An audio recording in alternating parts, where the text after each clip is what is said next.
What is up, guys? It is your boy NCSO7 here. Welcome to a new video. Today I'm going to be counting down my top 10 favorite games of all time.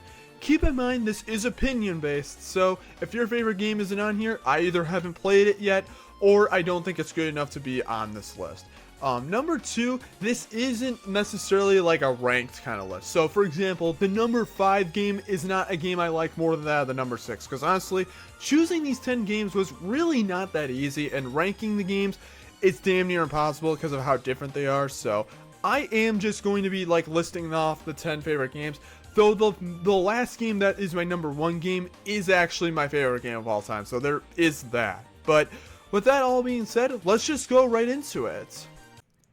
Alright, so for my number 10 favorite game of all time, we're going to get a couple digital games out of the way. So the first one we got is Super Mario Odyssey. So Super Mario Odyssey is a game that I remember when this game was first revealed in the Nintendo Switch presentation of 2017. I remember being a kid, I was in middle school at the time, and I was in class, and I was watching on my Chromebook, the trailer, and I was so goddamn excited. And then they showed like the E3 trailer later that year, and it just looked even better. And I still remember the last week of waiting for that game was probably the most hyped I've ever been for a game. Like, I needed that game in my hands, like, so goddamn badly. Like, probably the most hype I've ever been for a game. And then the game finally came out, and I just loved it. The game, I love Mario Odyssey so much. I mean, what's that to love? It's one of the most creative Mario games out there. The worlds in the game are just endlessly interesting, though there are a few duds, but a lot of areas are just so cool to go through. The gameplay and control is just perfect, and the capture mechanic just gives you so many options for gameplay. Like they removed power-ups, but the capture mechanic kind of feels like power-ups in and of itself. And there's so many different kinds that are so cool to use. There's so many outfits to wear. There's so many power moves to go through. The game is so much more open-ended. Like, even more than that of like 64 and Sunshine. Like, this game feels honestly like the most open world that a Mario game has felt, excluding like, I guess, Bowser's Fury. It's so cool. There's so many secrets to find. The music, while not necessarily the best the series has seen, it's still really, really good. I mean, this game gave us Jump Up Superstar. I mean, really, is there much else to say? Like, come on now. Also, even like the story is really good, with like Bowser playing a wedding and kidnapping Peach and trying to marry her. It's not like a completely unique story. I mean, they would eventually do this in the Mario movie, but this was still like kind of unique at the time, and like a bit of a different take on the whole Bowser kidnapping Peach plot. I love this game. And honestly, like, considering like the sheer amount of memories I have of this game, and the fact that I did get every power moon and all that jazz, like, I think this game kind of, like, for the sheer memories and just how good the game is, even all these years later, I think it's pretty much always going to be in my top 10 favorite games. So it makes it my 10th favorite game of all time. So coming in at the number 9 spot, we've got another digital game. We've got Sonic Mania. So Sonic Mania is a game that I love. When I first got this game, I'd only played the first Sonic game, like the mobile game. So Sonic Mania was a new experience, and to be fair, to be honest, at the time, I didn't really, like, super get into it. Like, I thought the game was good, like, really solid, but I didn't, like, super get into it until, like, a couple of years ago, and oh my god, this game is so good. The music in this game, oh my lord, if you want, like, an amazing video game soundtrack, listen to this game's soundtrack. Sonic Mania's soundtrack is so fucking good. T-Lopes really outdid himself, and the gameplay is just so smooth. The game controls, I would honestly say, the best control like Sonic has ever had in a video game. Like, it controls perfectly. The physics are perfect. The game looks so good too. Like, it's a great mix of like the older styles, but also having like a bit of that new style in there as well. It's so good. All of the old, like, so many old levels come back that are so much fun to play through, like Stardust Speedway and whatnot. But they also have like Studiopolis Zone and Mirage Saloon and like some other levels that are brand new that are like really, really good. It's so much fun. Like, oh my goodness, I love the game, and I made a whole video on this game, so you can check that out if you want like a more full opinion. But Sonic Mania well, I wouldn't say it's my favorite Sonic game. I think it has to be in the top 10 spot. I mean, I listen to this game's music almost every day. It is so goddamn good. And I feel like for that, it needs to be in my number 9 spot. So coming in at the number 8 spot, we've actually got a 3DS game and the last of the digital games. But we have Animal Crossing New Leaf. So I don't play this game much anymore. However, I feel like the memories I have with this game and the sheer quality of the game, I kind of feel like it needs to be on this list. So I remember like when I got this game, like I remember it was like, I think like Christmas 2014, I was thinking of asking of the game for the game, but I did not like get it. But I think I took it off the list. And I remember my cousins at the time were playing the game a lot, and I wanted to get the game too. So eventually, like in like January of like 2015, I think it was, I would get the game digitally on my 3DS, and I did not stop playing it. Because before that, I didn't really play any life simulator games. But once I got New Leaf, yeah, that changed. It changed the whole lot. And New Leaf is, in my opinion, the peak of the Animal Crossing series. I love this game so much. The game looks really, really good for the 3DS. The music in this game is out of this world good. It is perfect for Animal Crossing. My personal favorite soundtrack in the series. And there's just so much to do. Like, there's so much to do, like catching the bugs, catching the fish, and like doing like chores for like the villagers and like decorating your house and all that stuff. And also because you're the mayor in this game, you're able to have control over like what like kind of things you can put in your town. Like you can put like a fountain, you can make like a fountain, a bench, or like other things as well. Which is so cool, and I love how they did it in this game, because even like a simple park bench, like you'd have to pay like 30,000 bells, so like you kind of did have to get like some money on yourself, which is really cool. And then New Horizons just made it completely trivial, which I mean, I guess they give you more customization, but I really liked how like in New Leaf you kind of had to work a little bit to actually like get some of your town projects done, which I really, really like. And I honestly like makes each like project that you make like just that much more interesting, because you had to put so much into it. And I mean, I know you could just go to Tortimer Island at nighttime and just go get all the rare bugs then and just load up the basket, which is what I did when I was younger and just got like a couple 100,000 bells on each trip. But I digress. I also love the main street, and I love how it starts off kind of empty, but then you get like, as you like do things in the game, more and more shops open and upgrade. I love it so much. I love how there's like an actual sense of progression in the game, where you start off kind of empty, but then you have a long period of time where the game, like, you continuously upgrade stuff, and I love that so much. And I really miss that in New Horizons, where it really doesn't have that at all. And I played this game a lot with my cousins too. Like, this is probably like the one game I actually played with my cousins. Like, it was like 2016, so like we would just communicate through the game, or we'd use the dial-up phone to talk to each other. Like, it was so much fun. And New Leaf, even to this day, like playing by myself, it's so good. And while I don't really play the game anymore, I think New Leaf deserves a spot in the top 10 list. So I think New Leaf perfectly deserves the number 8 spot. So coming in at the number 7 spot, we got a game that I put way too many hours into.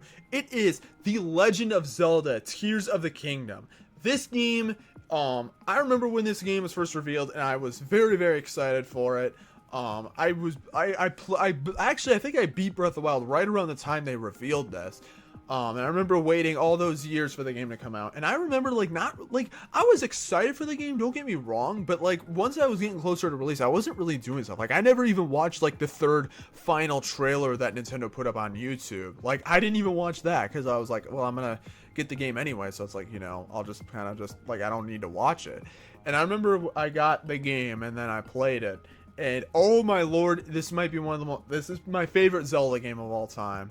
I know some other people will think of other games, but Tears of the Kingdom, it's Breath of the Wild, but it adds so much to the game. They add like 2 whole new layers, the sky and the depths, which gives the game a lot more area to explore.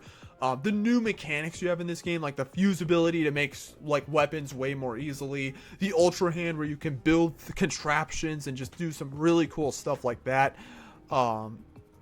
And also, like, the ascend ability is so cool. I love going through the ceiling and being able to come out from the ground above. And also, like, the rewind ability to make the falling rocks, just make them go up, and then you can just get some really good air. I love it so much. I love the enemy variety in this game. I really like the boss fights in this game too. They're really, really solid. Music in the game is also really solid, and I've put over 300 hours into this game. Like, I kind of feel like that kind of makes me feel like I kind of need to put it on the list, but I love Tears of the Kingdom. I really, really like it. This is definitely a game where, like, if you haven't played it, I would recommend playing it. Though if you haven't played Breath of the Wild yet, I would recommend playing that first because it makes Tears of the Kingdom just a little bit better. But yeah, Tears of the Kingdom, amazing game that will sit comfortably at the number 7 spot. So coming in at the number 6 spot, we've got a game that I've made an entire video on not too long ago, but it is Fire Emblem Three Houses. Now, Fire Emblem Three Houses, I remember when it was like a couple of years after the game came out, and it was like July 2021, I believe it was. It was right around the time when I actually had like my first job, so I was actually able to like have money and stuff like that, and a car, and I could go places and actually get games. And I remember, like, it was just like, it was completely like off the cuff. Like, I just kind of was just like, I don't know if that's the best way to put it, but like, I just thought, like, you know what, I'm gonna go get Fire Emblem Three Houses and see what it's like. I think, because I just was like, you know what, I'm gonna try it, because I heard the game was good and it is a big name Nintendo IP, so I was like, sure, we'll give it a shot. And then I played it, and then I never turned back. It actually took me a while to actually beat the game, but Three Houses is such an amazing game. I've talked about it before several times on the channel. I love the character roster, one of my favorite character rosters of all time for a video game or any piece of media in general, honestly. There's so many good characters. Edelgard, Dimitri, Claude, Bernadetta, Felix, like the list goes on and on. Lysithea, so many great characters. And while the game doesn't look the best, the character design in the game is really, really solid. And the gameplay is also really cool with the monastery gameplay, which admittedly does kind of get old later, but you know, I still like it. And then the actual battle gameplay, which is really fun too. I love it quite a lot. And the music in the game is definitely probably my favorite in the series, honestly, but I haven't played that many games in the series, so don't get on me yet.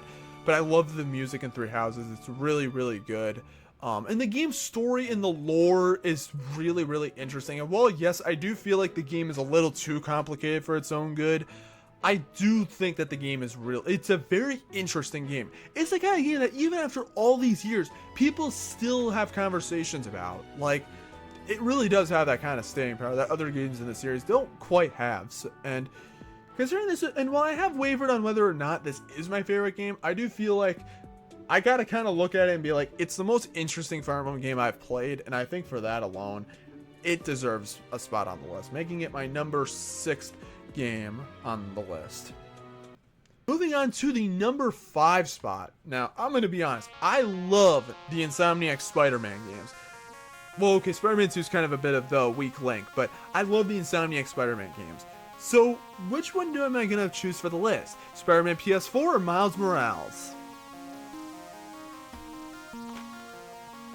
Yep, Miles Morales. I like it more than Spider-Man PS4. I know people are going to be like, but the story is better than Spider-Man PS4. And I do agree with that. I do think Spider-Man PS4 has the better story. However, Miles Morales is so much fun to go through over and over. This is a game where it's definitely on the shorter side. It's only really like 7 hours or so. But it is just so much fun to play through this game, because I love playing through the Insomniac Spider-Man games over and over, except for Spider-Man 2, because that game isn't really that fun to do multiple playthroughs of. But Spider-Man Miles Morales, I feel is just like, I can play through this game over and over and not really ever get sick of it. And even like, not even just play through it over and over, but they will get 100%, because all the side content in this game is a lot of fun. And the gameplay improvements they made to this game is really good. Like, they have like new Venom abilities, which gives you like more, like gives you a little bit more to the combat, and also like the camouflage, which can make like stealth a lot more fun. In my opinion, Miles Morales had the best stealth. It is so much fun to go through enemy bases and clear everyone out without alerting any of the guards. It's so much fun, and some of the main missions are a lot of fun too. Like, and while I don't think the bosses are the best in this game, they are still quite cool, and I do love like the winter setting of the game. It gives it a unique vibe. The music in the game is also really solid. On My Own is an amazing song. I know it's not from this game, but like, that song is really, really good, and I wish it didn't play for like one small part of the game. But I love Spider-Man Miles Morales. And it also just kind of brings me back a little bit. It's kind of nostalgic, honestly. It brings me back to when, like, I had to play the game on PS4 first, but then, like, I was able to upgrade to the PS5 version. It's just, like, I love this game. It brings me back to, like, I know 2020 wasn't a great year, but this is one of the highlights of the year, in my personal opinion. I love Miles Morales, making it my number 5 game of all time.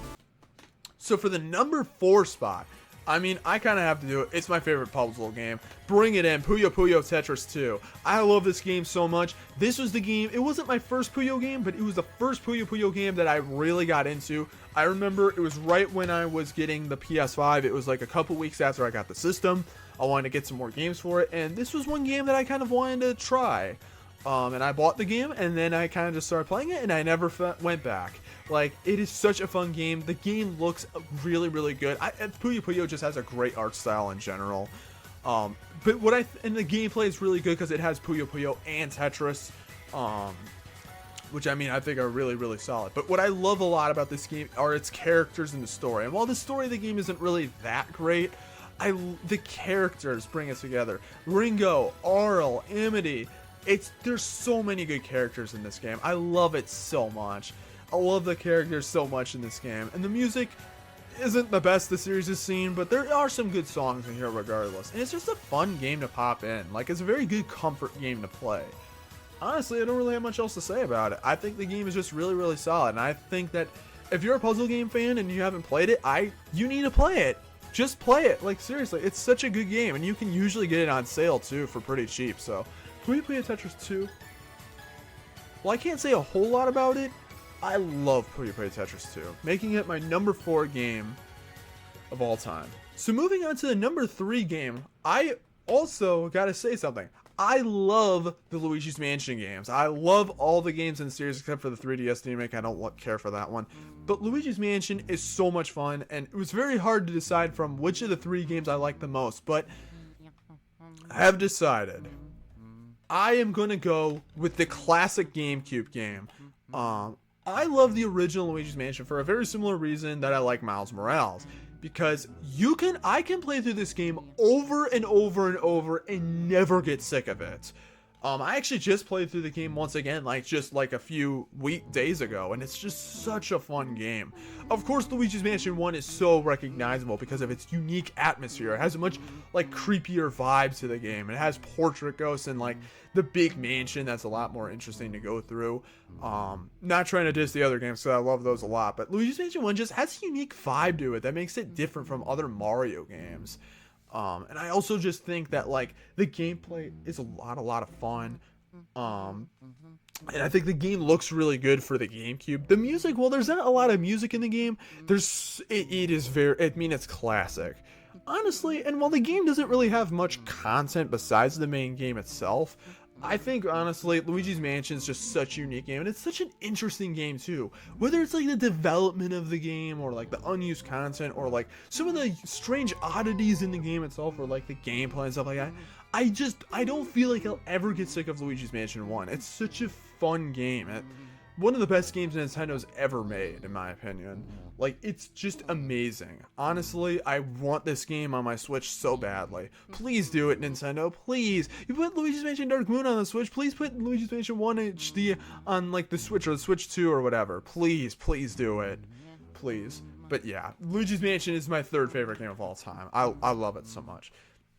So moving on to the number 2 spot, we've got my favorite Sonic game, and that is Sonic CD. I love this game. I've made a video on this game as well, but while I like Sonic CD, I'm actually specifically talking about the Sonic Origins version, or the 2011 remaster, the one that Christian Whitehead did, which fixed the physics and all stuff. But Sonic CD, what a fantastic game this is. I love Sonic CD so much. The music in this game is, in my opinion, some of the best the series has ever seen. The game looks really, really good for a game that came out in 1993. And it has such a unique vibe to the other games, with the whole time travel mechanic, and it really shows the nature versus technology war. In my opinion, the best in this game. It shows it off the best, with all the different variants of levels, with having good futures and bad futures. It's so cool, and the level design is like definitely not the best the series has seen, but I don't know, I love this game. It's a weird oddity of a game, and it's definitely not like a perfect game by any means, but I don't know, man. I've always loved this game so much. I love it a lot. I think the music definitely carries it a lot. It also introduced Amy and Metal Sonic to the series, which was pretty cool. And it's such a fun game to go through because you can beat the game so quickly, and I'm able to actually like do like either the time stones or the generators. Like, I'm really good at the game in that sense too. I love it so much. Honestly, there's not really much else to say. I made a whole video about it. Go check that out if you want full thoughts. But Sonic CD is such a good game, and my personal favorite Sonic game of all time, which leaves it at the number 2 spot. So now it is time for the number 1 spot, and honestly, if you've watched some of my other like top gaming videos, which I think I've only done like one before, but maybe this is obvious, maybe it's not, but let's get it going.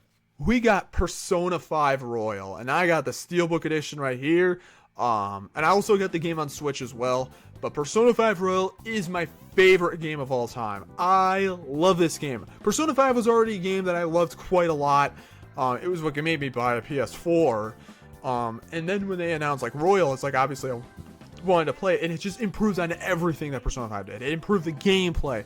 Like, okay, let me just go through it. The game looks amazing. The art style of the game is incredible. Like, I mean, I think even like the people who don't like Persona 5 that much can at least agree the game looks amazing. The music in this game is amazing. The story is amazing. The character is amazing. I love all the Phantom Thieves. Even like some of the more controversial ones like Morgana and Makoto. I love them too. Like, and so many other characters. And like the gameplay is so good with like the dungeons and like going through the palaces, or even like Mementos. Like, it's so much fun, and the battle system is so solid with the all-out attacks and like all the different elements you can use and all that jazz, like the personas you can use. It's so cool. I love that stuff. I love the going through like the real world stuff with the social sim stuff with the confidants. It's so cool, and I love it so much. And well, yes, the game is definitely kind of long, and it's like it can be a little bit annoying to replay. I love Persona 5. The characters in the game really bring it far. I love the music, and like, oh my lord, like I love it. And the new stuff that Royal added, like the third semester, like come on, man, like third semester is awesome. And even like, and they also have like the Thieves Den with Tycoon, so you can just play like Tycoon with the thieves like forever. It's amazing. I love Persona 5 Royal, and there's honestly so few flaws I can think of in the game. I love it, and it just improves so much. Like, the baton pass is completely reworked. They reworked like the security system. They even like added like a whole new area, Kichijoji, with like the darts and stuff like that. Like, and Kasumi and Maruki are such good characters. Like, I love this game so much. And even like Akechi's new confidant, who's one of the best characters in the game. Like, man, I love Persona 5 Royal so much. It's such a good game. And when they re-released this game on modern consoles on like the Switch, I bought that instantly and did not regret it at all. I love Persona 5 Royal, and I feel like even though like I don't play the game that much, I think this game has to be my favorite game of all time, at least for now. Will something ever beat it? Only time will tell. But anyways, that is pretty much it for this video. So I hope you all enjoyed the video. I'm sorry this did take such a long time to actually come out. I just kept delaying this thing, and I've just been, I don't know, things have happened and stuff, you know. But it's good to have this out now. Hopefully you guys are having a good end of the year. I will have a video out soon, very soon, updating you guys on what's going to be happening with the channel and whatnot, because 2025 is going to definitely be a different year, but I'll get more into that in my 2024 like end of year update video, which will probably go up maybe either on Christmas Day or maybe like some other time. I don't know when, but yeah, thank you guys for watching. Consider checking out my Twitch in the description down below if you want to watch me stream, or the VOD channel, which if I have it down there. And let me know what your favorite games of all time are, and whether like what you agree with on my list. So yeah, that's pretty much it for this video, and I will see you guys next time. Peace out and take care, everybody.